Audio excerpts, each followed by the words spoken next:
Queridos hermanos, gracias damos a Dios por esta oportunidad de compartir con ustedes su palabra. Esperamos que nos llene de ánimo y de gozo.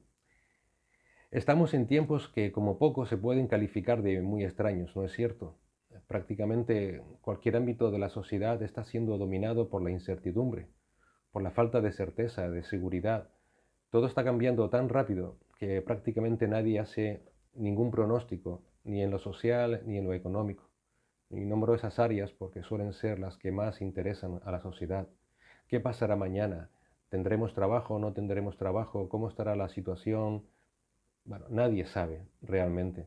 Y claro está, el creyente no está exento de pasar por esas dudas o pasar por esas pruebas. El Señor Jesús nos dijo que no somos del mundo, pero estaríamos en el mundo. Y de hecho puede ser que la fe de muchos estén siendo probada en ese tiempo y siendo probada de una manera muy fuerte. Pedro nos dice que así como por fuego tiene que pasar nuestra fe tanto en el ámbito personal como en el ámbito laboral, familiar. Pero gracias le damos al Señor que en medio de todas esas situaciones cambiantes, Él no cambia. Él es el mismo Dios preeminente sobre todo. Él es el Dios fiel de ayer, el Dios fiel de hoy, el Dios fiel de siempre. Él es el Dios fiel preeminente sobre todo y sobre todos durante todas las épocas. Y por eso a Él podemos acudir para poder recibir el oportuno socorro, cualquiera sea nuestra tribulación. Y de eso es precisamente de lo que nos habla la carta a los Hebreos. La fe puesta en Cristo, quien es preeminente sobre todo, para animarnos a confiar y a poner toda nuestra confianza solamente en Él, como un antídoto contra las dudas, como un antídoto contra las tentaciones, como un antídoto contra todo aquello que el mundo ofrece y como una única solución a una vida tan cambiante y desconcertante. Cristo es la roca fuerte a donde podemos y debemos aferrarnos porque Él es el único que no cambia. Si me quieres acompañar un momento, leamos juntos Hebreos capítulo 12, versículos del 1 al 4. Hebreos 12, del 1 al 4. Y me gustaría ver en esta lectura 3 puntos para un andar con fe en medio de las dificultades. El primer punto sería mira a los que nos precedieron e imitemos su fe. El segundo punto es examínate a ti mismo y no mires atrás. Y el tercero, considera a Cristo cada día en tu vida. Mira a los que nos precedieron e imitemos su fe. Examínate a ti mismo y no mires atrás. Y considera a Cristo cada día en tu vida. Dice el autor de Hebreos en nuestra lectura. Por tanto, puesto que tenemos en derredor nuestro tan gran nube de testigos, despojémonos también de todo peso y del pecado que tan fácilmente nos envuelve y corramos con paciencia la carrera que tenemos por delante, puestos los ojos en Jesús, el autor y consumador de la fe, quien por el gozo puesto delante de él soportó la cruz, menospreciando la vergüenza, y se ha sentado a la diestra del trono de Dios. Considerad, pues, a aquel que soportó tal hostilidad de los pecadores contra sí mismo, para que no os canséis ni os desaniméis en vuestro corazón. Mira a los que nos precedieron e imitemos su fe. Es lo que leemos en la primera parte del versículo 1 de este capítulo 12. El autor de Hebreos le dice a su audiencia que consideren, y dice literalmente, a una tan gran nube de testigos. ¿Quiénes son esos testigos? Lo vemos en el capítulo 11. Son los que se han dado en llamar los héroes de la fe. Ahí se nombran a Abel, Enoc, Noé, Abraham, Isaac, José, Sara, Moisés, Jefté, Sansón, David, los profetas, etc. Son llamados héroes de la fe porque, fíjate lo que nos dice este versículo 39, porque habiendo obtenido aprobación por su fe, no recibieron la promesa. Pusieron su fe no en el presente, sino en el futuro, en la eternidad, en cosas que aún no se veían. Por eso son llamados héroes en la fe, porque ellos pusieron su vista en las cosas eternas, porque allí es donde se encuentra la más grande de las promesas, la más grande de las recompensas, que es Cristo Jesús. Ellos no recibieron las promesas, lo prometido, Hebreos 11:13, pero recibieron el testimonio de Dios de que por su fe un día iban a ser recompensados en la misma presencia de Cristo. En este capítulo 11 se nos dice que muchos de ellos, por la fe, conquistaron reinos, hicieron justicia, obtuvieron promesas, cerraron bocas de leones, apagaron la violencia del fuego, escaparon del filo de la espada, que siendo débiles fueron hechos fuertes, se hicieron poderosos en la guerra, pusieron en fuga a ejércitos extranjeros. Pero también otros fueron torturados, experimentaron vituperios y azotes, cadenas y prisiones, fueron apedreados, aserrados, tentados, muertos a espada, anduvieron de aquí para allá cubiertos con pieles de ovejas y de cabras, destituidos, afligidos, maltratados, de los cuales el mundo no era digno, errante por desiertos y montañas, por cuevas y cavernas de la tierra. Pero había algo en común para unos y para otros. Y lo que era común para todos es que no recibieron la promesa en esta vida. Aún así, mantuvieron firmes su confianza en Dios. Todos estos, nos dice el autor de Hebreos, son testigos. La palabra original aquí para testigo también se puede traducir como mártir. Por tanto, el autor de Hebreos no está hablando tanto de que son personas que están mirando nuestras vidas, sino que sus vidas nos dan testimonio, atestiguan que Dios cumple sus promesas y que la vida de fe que agrada al Señor, que exalta su nombre, tiene recompensa, aunque no se vea en esta vida. Y la vida de todas estas personas son ejemplos de esa verdad. La vida de todas esas personas están recogidas en la palabra para darnos a nosotros ejemplo, para darnos testimonio de quién es Dios y de que Él es fiel. Y que Dios, igual que ha hecho con ellos, hará también con nosotros, nos dará juntamente con ellos la victoria, si perseveramos juntamente con ellos en la fe que nos ha sido dada por el Señor.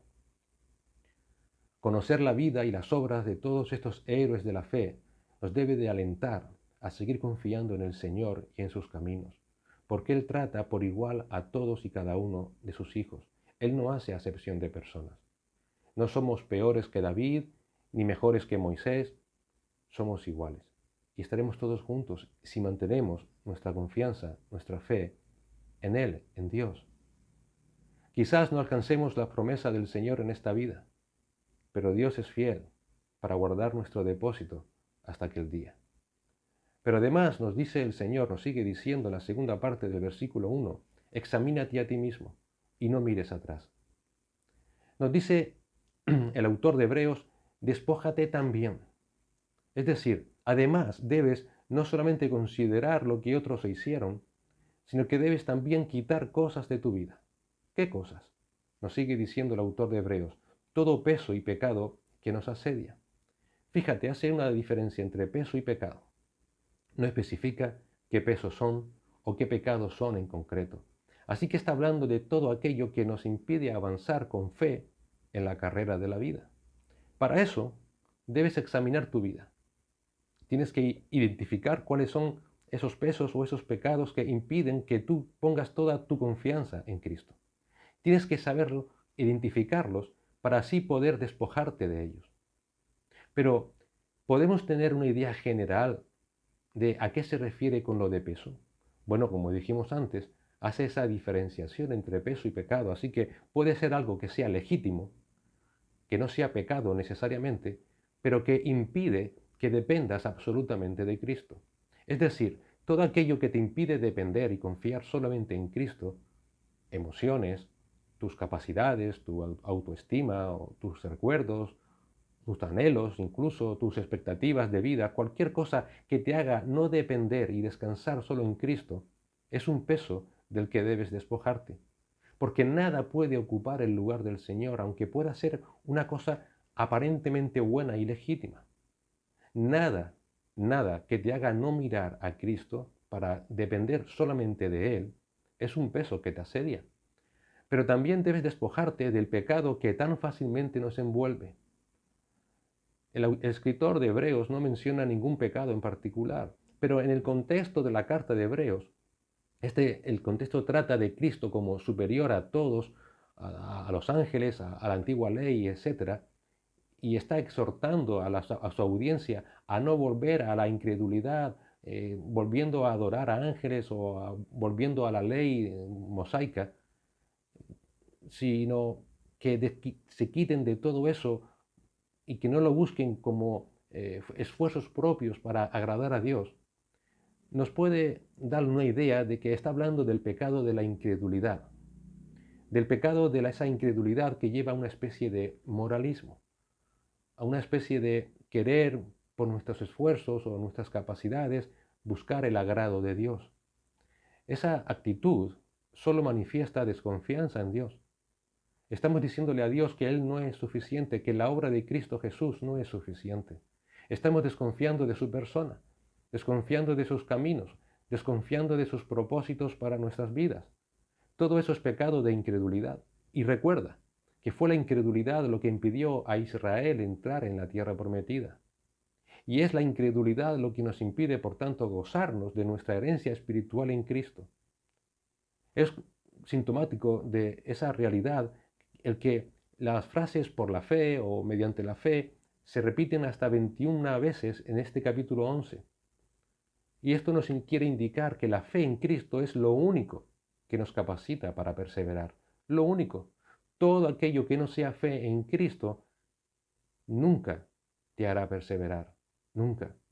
Y entonces esto nos lleva al tercer punto.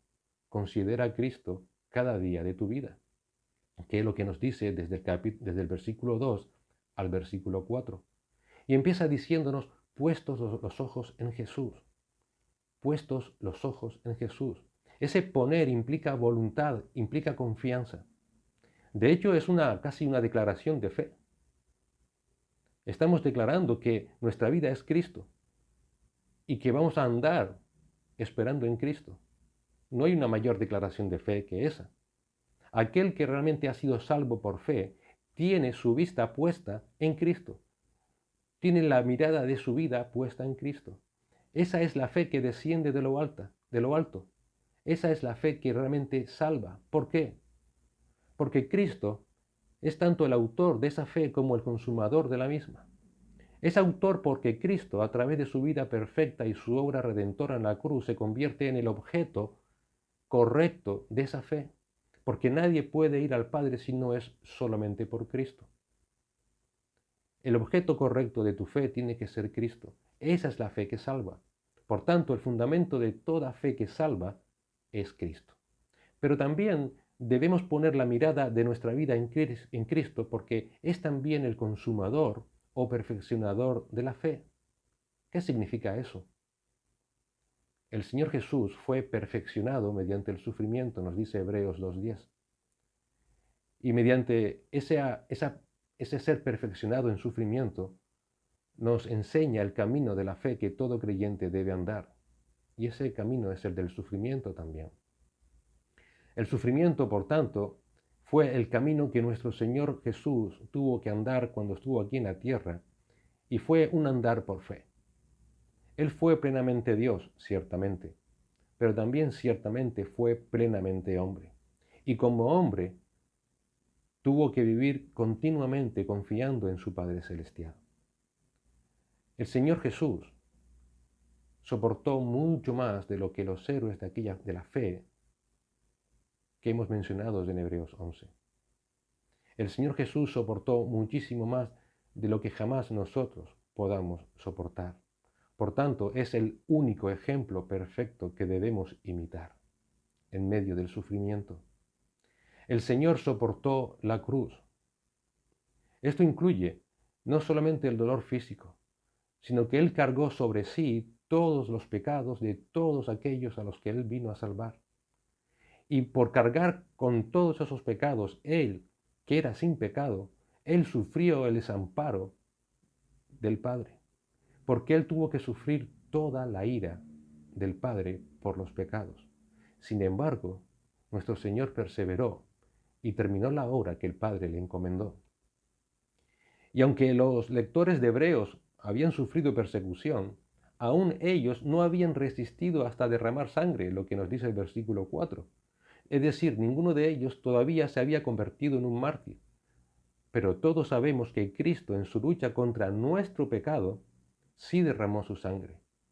Derramó toda su sangre. Pero ¿qué fue lo que capacitó al Señor para sufrir la cruz? Recuerda, Él era un hombre pleno, Él nunca usó de su condición de Dios como cosa a que aferrarse para su beneficio propio. Y como hombre, recuerda que, por ejemplo, Satanás lo tentó en Mateo 4, del 1 al 4, para que hiciera uso de sus poderes en ese beneficio propio. Pero Jesús no lo hizo. ¿Qué fue lo que el Señor tuvo para vencer esa tentación? Pues fe, hermano. La fe de nuestro Señor Jesús en su Padre. Eso fue lo que le ayudó a sufrir. Él puso la mirada de fe en el gozo puesto delante de él. Y ese gozo venía porque sabía que estaba cumpliendo la voluntad del Padre. Porque sabía que una vez cumplida esa voluntad, iba a resucitar y con él iba también a resucitar todos aquellos a los que él vino a salvar. Su gozo además era saber que muchos, por la fe puesta en él, iban a ser salvos eternamente para la gloria de Dios Padre. En toda esta lectura que hemos tenido en esta mañana, hay un énfasis en lo futuro, en lo porvenir, en esperar con la fe puesta en Cristo. A veces tenemos la tendencia a mirar hacia atrás o querer volver incluso atrás, pero aquí se nos está exhortando, se nos anima a seguir el ejemplo de Cristo y mirar hacia adelante por fe. Los héroes de la fe que hemos mencionado en el capítulo 11 vivieron precisamente esperando ese futuro de gloria. Y fue esa esperanza lo que les ayudó a perseverar. Y cuando pones tu fe en Cristo, el autor y consumador de la fe que salva, esa confianza te trae una paz que el mundo no puede dar. Y nos ayuda a recobrar el aliento para seguir adelante en nuestra vida, más allá de las circunstancias o incertidumbres que nos haya tocado vivir. Por eso, el Señor nos insta a que no quitemos nuestra mirada de Él. Mientras estemos en esta vida, que Él sea tanto nuestro ejemplo como también aquel que nos capacita para enfrentar cualquiera sean nuestras circunstancias. Así que cuando estemos en su palabra, cuando estemos en ella y cuando meditemos en ella y cuando estemos en oración al Padre, descansemos en quien es Él. Él es preeminente sobre todas las cosas. El Señor nos va santificando y así, de esa forma, vayamos dejando atrás todo peso y todo pecado que nos asedie. Y así, día tras día, el Señor vaya aumentando y purificando nuestra fe hasta acabar la carrera, hasta el día de nuestra glorificación y así eternamente para darle la gloria al Padre por una salvación tan grande que nos ha sido dada. Que el Señor les bendiga.